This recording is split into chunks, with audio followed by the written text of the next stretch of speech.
A few things in Mishpatim. We only covered the slave. That's the first thing we did. A few more points I want to cover. A few things in Mishpatim. So first of all, if you go to page 422, okay, so it says like this in Pasuk 24.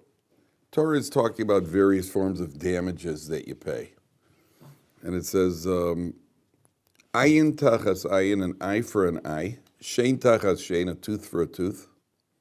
Yod tachas yod, a hand for a hand, regel tachas regel. Kviya tachas kviya, a burn for a burn, petza tachas petza, wound for wound, chabura tachas chabura. Okay. So over here you have the concept of how you pay things back. Now the Torah says this is one of the most famous lines in the Torah, which has to be an eye for an eye, right? But an eye for an eye, we know according to the oral tradition means what?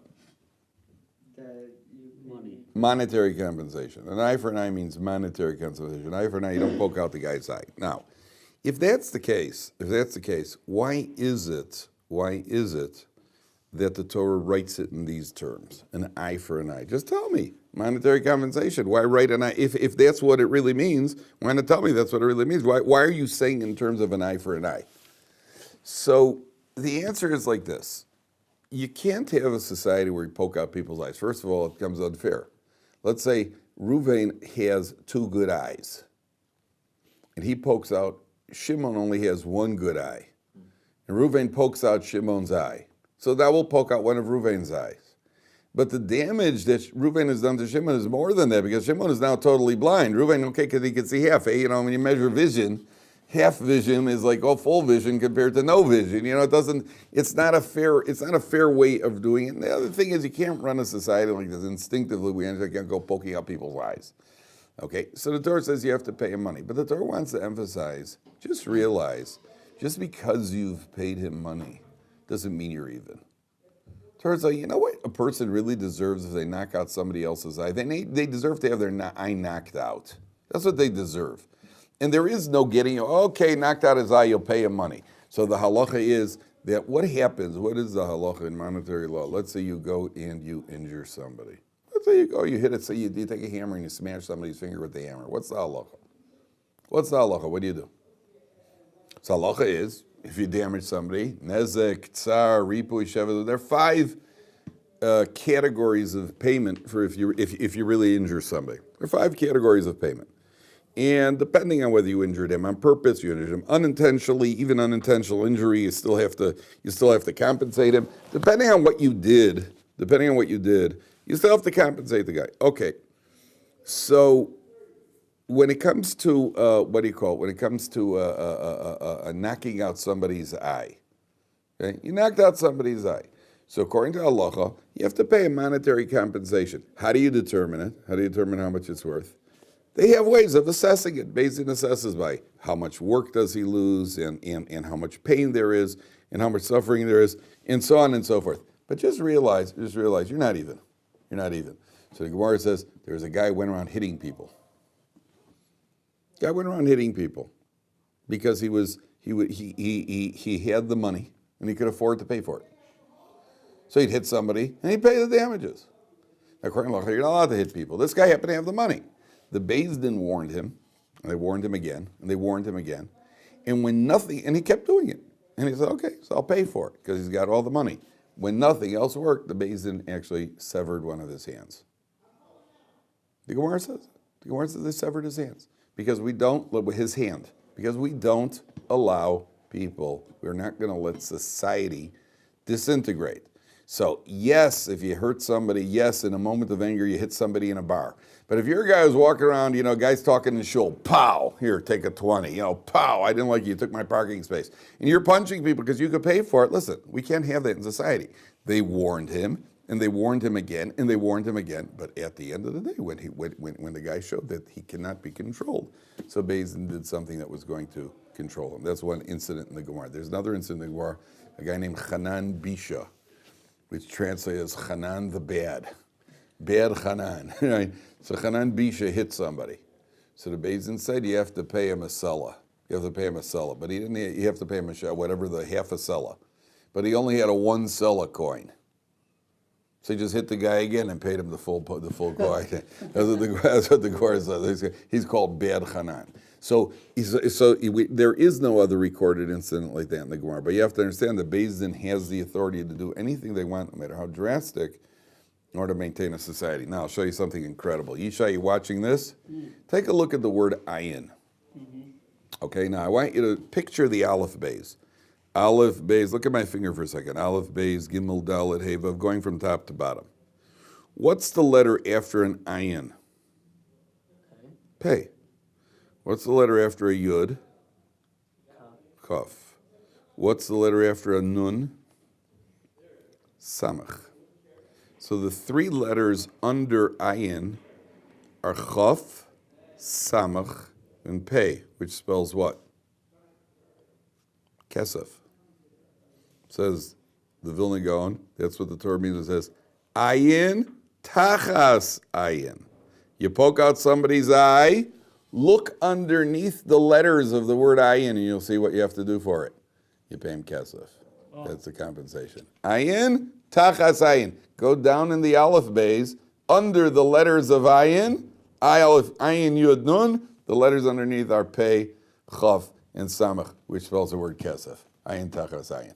Right? So the oral tradition says we know in the oral tradition, but it's also alluded to in the Torah itself. So what's the purpose of the Torah speaking in such hidden terms? The Torah, one of the things that the Torah does in hidden terms is, first of all, remember, everything's on the oral Torah. Yes, a very good question. What is the purpose? The purpose is, there's a statement, the Gemara says, Leka mili de lo remiza be'oraisa. There is nothing that's not alluded to in Torah.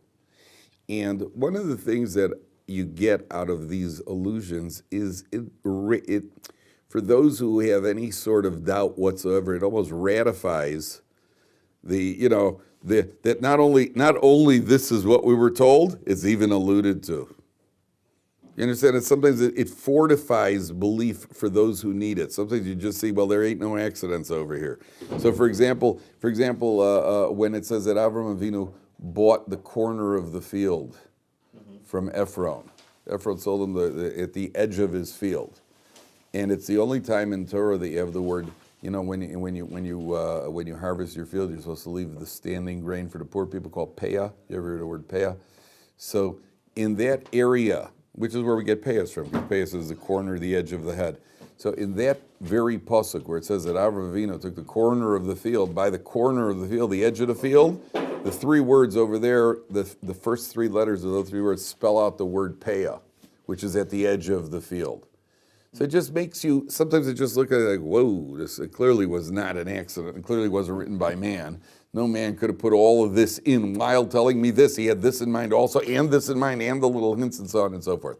So again, you're absolutely right. That's not the source. That's not the source, and it's not the proof. They call the proofs of the Torah. It's not the proof of the Torah. The proof of the Torah is only one proof. So only one proof Torah is true.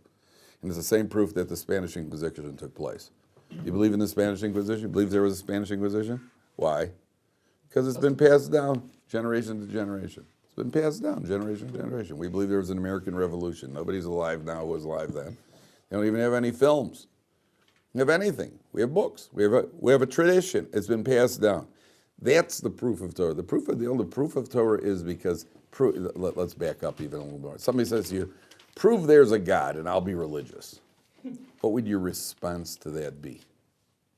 I'll prove it for you. Well, now, one second. What would your response to that be? If I say to you, prove there's a God and I'll be religious, what's your response to that? If you prove there's a God, don't be religious? No, a guy says to you, if you could prove to me there's a God, I'll be religious. How would you respond? Yeah. There's no way to really prove it. I wouldn't say that. There is the Torah. I wouldn't say that. Mount Sinai. I wouldn't say that either. I honestly would just turn and walk away. I wouldn't do that either. All right, what would you If do? it's somebody who, there you go, thanks. If it's somebody who genuinely wants proof, somebody who's being cynical, you're right, then you turn and walk away, there's nothing you can do. He's not asking a question, he's not really asking for proof. Somebody said to me, look, I genuinely want proof that Torah is true. My response is, tell me your definition of proof, and we'll see if I could fit your definition. Because otherwise, anything that I say, you could say that doesn't prove it. So first tell me what constitutes proof, and then we'll see if what I say fits into your definition of proof. If it does, then the burden of of defense is on you. You just told me what qualifies as proof, and I've qualified. Now, why? Now, what's your excuse? But if you just start answering, then no matter what anybody tells you, well, that doesn't mean, they'll just wave it off, as people always do. So the first thing is, tell me what constitutes proof. If you tell me it constitutes proof, then I can tell you whether or not we have enough proof. For most people in life, if you get a person in a moment of truth and you ask him, okay, if I had the envelope of ultimate truth in my hands right now, and I asked you, do you believe there was a man named Christopher Columbus? And you have to bet.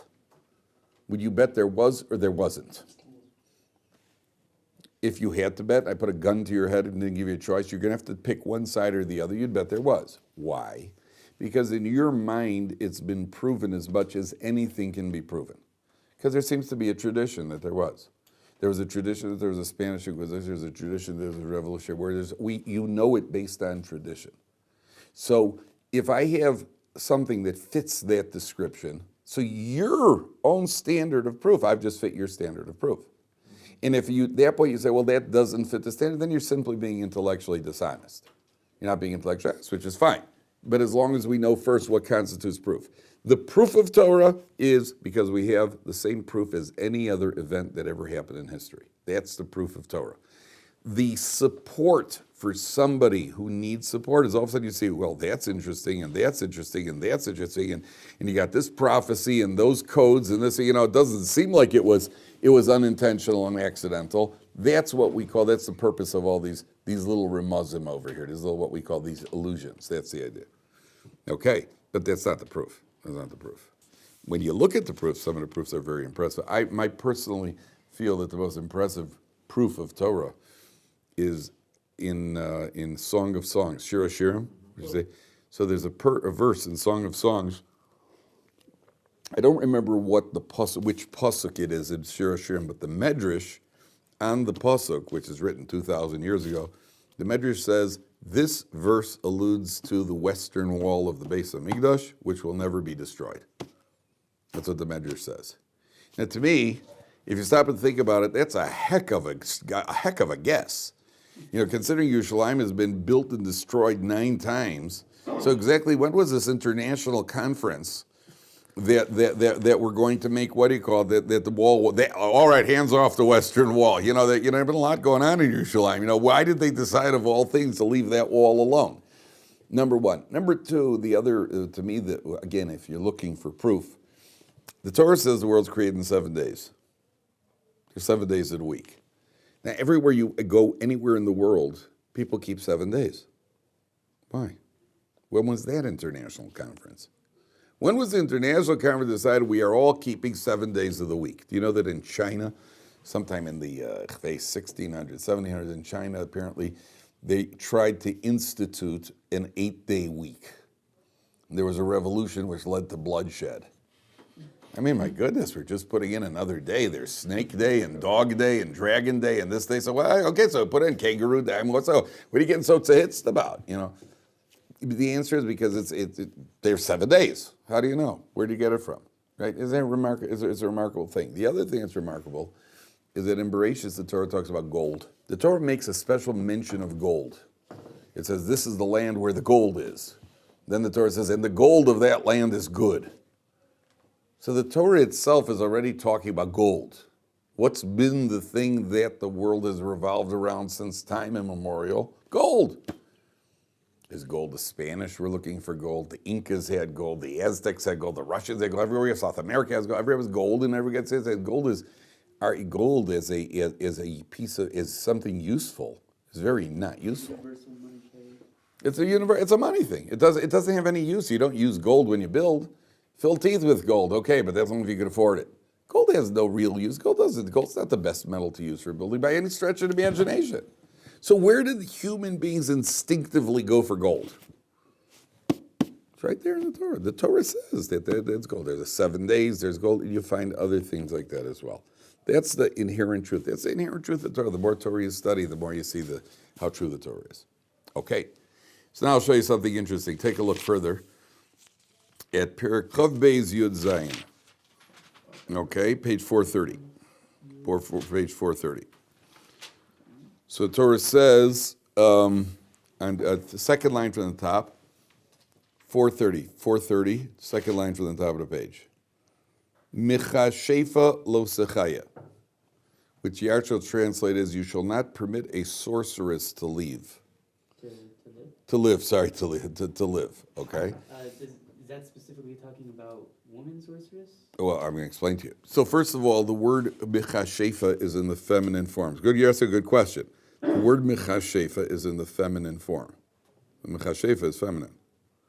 And the Torah says you must not let, now first of all, let's get the correct terminology. What is the correct word in English for a mechashef? It's really a witch. What's a male witch called? Was that Warlock. warlock? Correct. The official word is a warlock. Wizard is because you're reading Harry Potter. But the official word is a warlock. You didn't know that, did you, Yishai? The official word is a warlock, and then in the warlocks, their wizards are a subcategory. But the official word for a male witch is a warlock. Now, it's just interesting. What do we always use? Which word do we use? Witchcraft, right? Right? What do you picture when you picture witchery and sorcery? What do you picture? An old hag. An old hag, right? It's always a woman. Yeah. That's right. It's always a woman. Okay, so we've seen the Wizard of Oz, broomstick, and we've seen the Wizard of Oz. But at the end of the day, the Torah, you're asking the right question, Binyamin, because the Torah says, "Mechashefa lo sechai," do not allow a witch, feminine form, to live. That means somebody who practices witchcraft, and we have proof that they're regular, is liable for the death penalty by stoning. They're liable for skila. So why, if that's the case, woman or man? If that's the case, why does the Torah talk about it in a feminine form? Because that's naturally what you think about whenever you hear it. Yes, take a look at Rashi. Very good, very good. Right column, fourth line from the top, on page 430. Michashefa lo sechaya, says Rashi, Ella, she should not live, Ella rather tumas bebezin, she should be executed and based. And then Rashi adds the following. Ve'echad zecharim ve'echad nekevos. Whether it's males or females, it applies to both. Ela shediber hakosuv behova. The pasuk talks in the commonly found form. Shehanoshim mitzuyos mechashefos. It's common that find the women as witches. Now, again, this is a remarkable thing. This is written, the Torah, even according to the cynics, how long ago was the Torah written?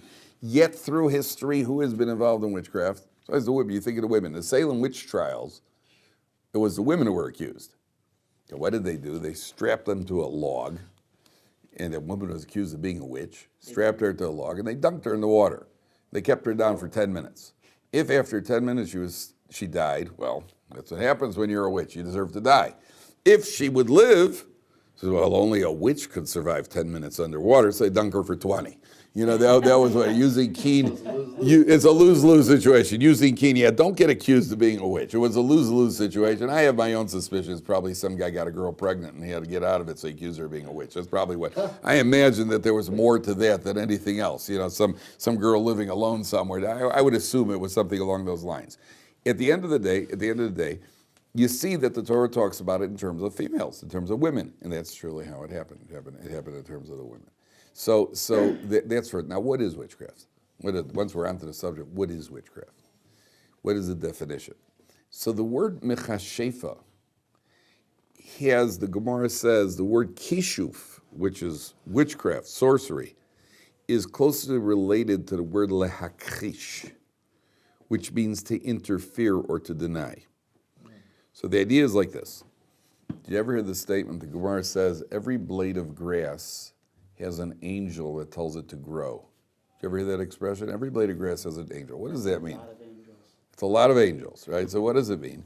It means that every single thing in the physical realm has a corresponding spiritual counterpart. That's what it means. A malach, an angel, whatever you're picturing angels to be, they aren't. Right? Whatever you're picturing, it isn't. An angel is something, you've seen movies and you've seen, all the thing, with the halo and the Cupid and all these other things. So Cupid rhymes with stupid, right? What do you call it? The idea of an angel is that everything in the physical realm has a spiritual counterpart. Now, witchcraft is the ability for somebody to tap into the spiritual realm and bring about an effect to confuse the spiritual forces, which brings about an effect in the physical world.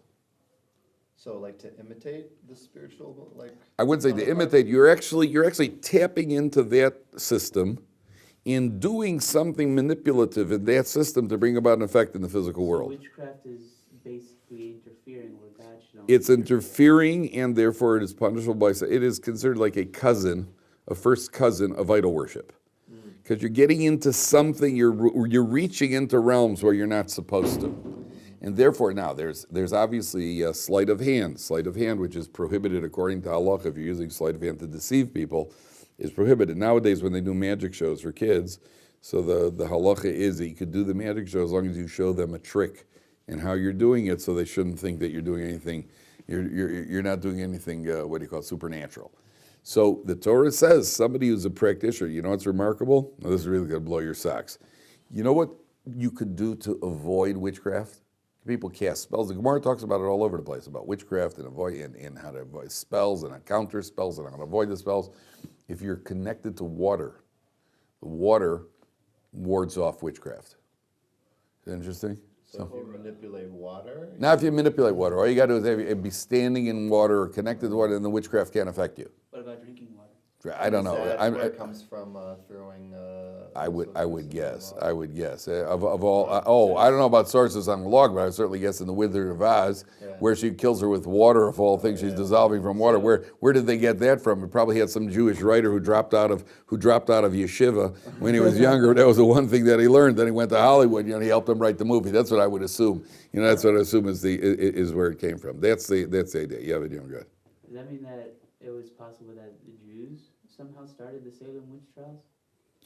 Anything is possible. I doubt it. The Jews generally try to keep a low profile. Just hope that nobody accuses them of being witches. Well, I mean, the Jews in Europe were accused of poisoning. You were in the world, so. I can't tell you. Then you need to ask somebody historical. I'm sure somehow or other a Jew was there. Jews are always trying to find.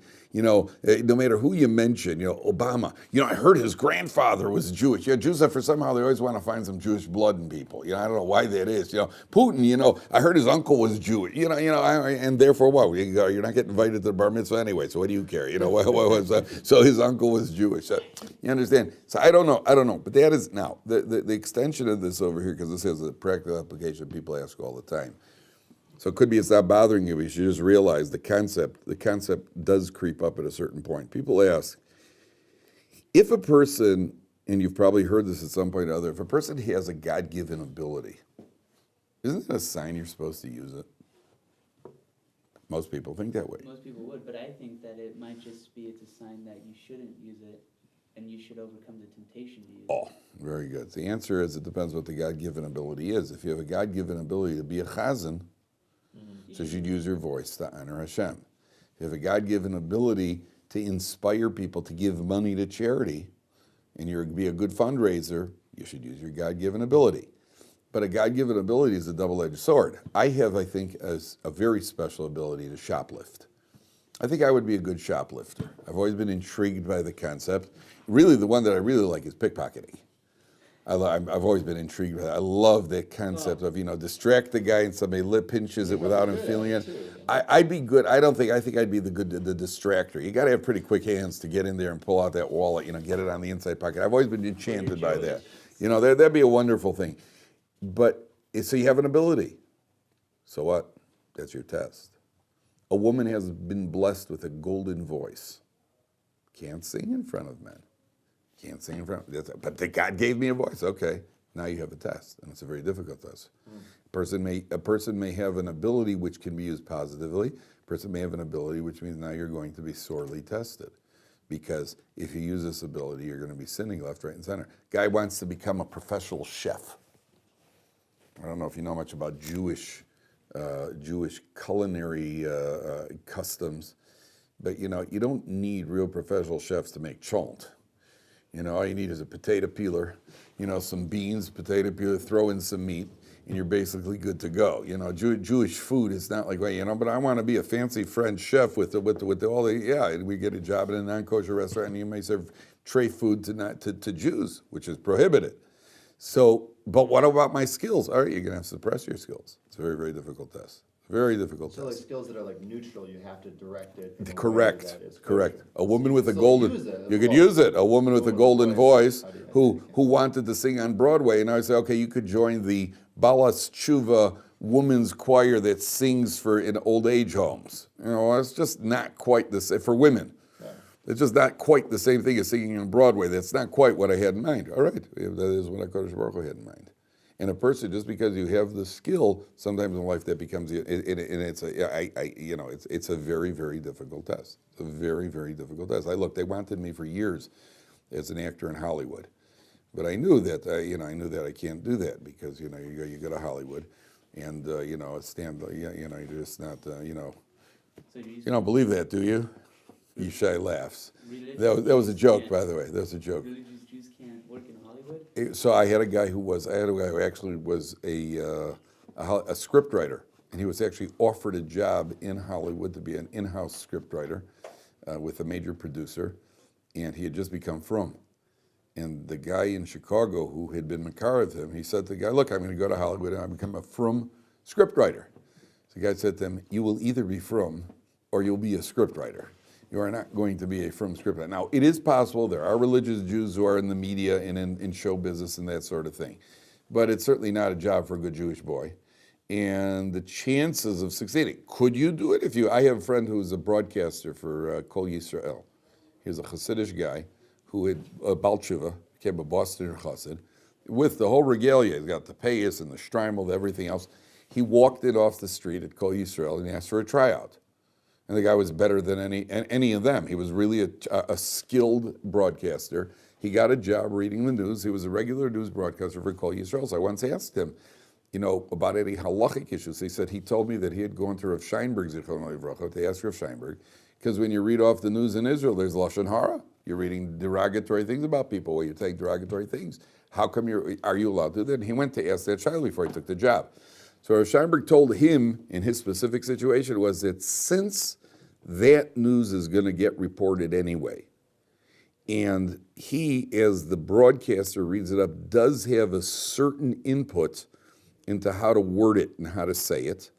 So by being in that position, he can actually help to reduce the amount of derogatory information that's being read on the air. So it's a mitzvah. He didn't. So that was the leniency. Now, doesn't mean every posek would paskin that way. Doesn't mean every posek would paskin. That was the psak that Rav Scheinberg gave him. Rav Scheinberg gave him the psak that he could do it. But you understand, you have to ask the question. If you're going to be a gossip columnist for a newspaper, they might not cut it. You might not be allowed to do it. A Jew cannot do a job that's inherently dangerous.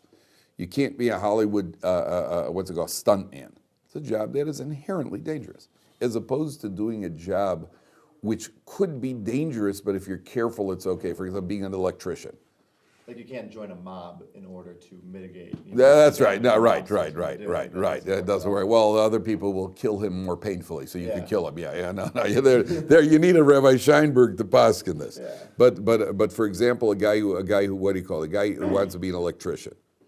Is it dangerous to be an electrician? It's dangerous to be an electrician. There is a certain amount of danger if you're not careful, but if you take all precautions, you're okay. Electricians, you don't read about electricians getting electrocuted on a regular basis. Once in a while, there's an accident.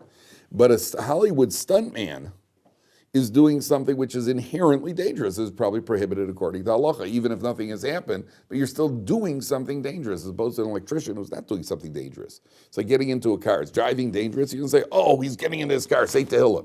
We don't do that. We just, if you drive crazy, if you're reckless, and if you're drunk, so it could be dangerous. But if you're careful about it, it should be okay. That's the idea. Okay, we'll stop here.